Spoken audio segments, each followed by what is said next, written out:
cold porridge early that morning, he hopped over the roadside ditch, settled himself on a patch of grass, and opened the bag he'd been given. He was surprised to find a small parcel at the bottom.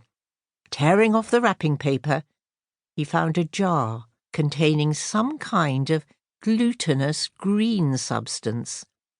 A label stuck on the side informed him that this was a very special turnip pickle, and written underneath, in his great-aunt's spidery writing, was the message, "A parting gift for Pippin."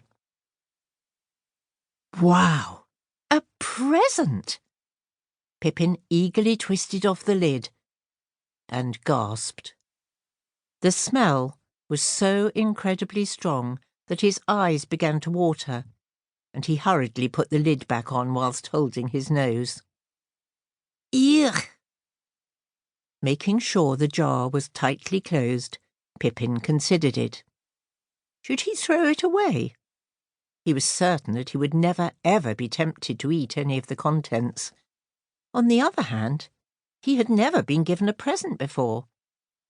Deciding he'd keep it for the time being, Pippin dropped the jar back into his bag and took out his picnic. His apple was small and withered, and the cheese sandwich was stale, but he ate hungrily. When he had finished, he looked round to see if there was a stream so he could quench his thirst, but the ditch was dry and there was no stream in sight. With a sigh, he stood up. "If I can find a farm, perhaps they'll give me a drink of milk," he thought, "or at least a drink of water."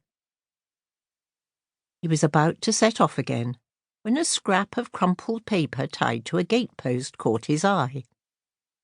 If the scratchy message hadn't been written in bright purple ink, Pippin wouldn't have given it a second glance. As it was, he went to see what it said. "Helpful boy wanted. Must be good with puzzles. Green door, top of Grabbling Hill." Pippin's heart beat faster. Helpful? He was sure he was helpful. He'd had to help all his life. He'd never been thanked, but he knew how to wash and clean and look after chickens. Good with puzzles? He didn't know. He'd never had to solve one, but he was sure that he could try. He pulled the paper off the post and tucked it into his pocket. There was a small hill to the left of the road. Hoping that this was Grabbling Hill, Pippin climbed over the gate and set off up the narrow winding path on the other side. Grabbling Hill was steeper than it looked. By the time Pippin arrived at the crooked little cottage tucked in between a couple of tall pine trees, he was out of breath and thirstier than ever. Much to his relief, the cottage had a green door. Pippin walked towards it with his fingers crossed behind his back and counted his steps for luck. Odd numbers, and I get a job. Even numbers, and I don't, he told himself.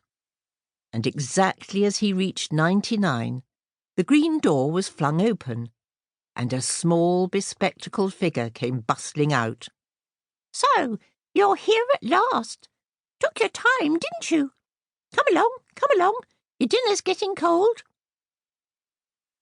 Pippin's jaw dropped. He said, I'm Pippin Potts. You don't know me." "Know you?" The owner of the cottage stared at Pippin. "What does that matter? I advertised for a boy, a helpful sort of boy, and here you are. Come in. Pippin, his head whirling, did as he was asked. As he followed the little old man, he noticed that the faded purple coat he was wearing was covered in stars, and his hat might once have been pointed before it collapsed with age. Feeling a little anxious, he asked, "Excuse me, but you're not a wizard, are you?" "Of course I am." The wizard swung round and beamed at Pippin. "Didn't I introduce myself?"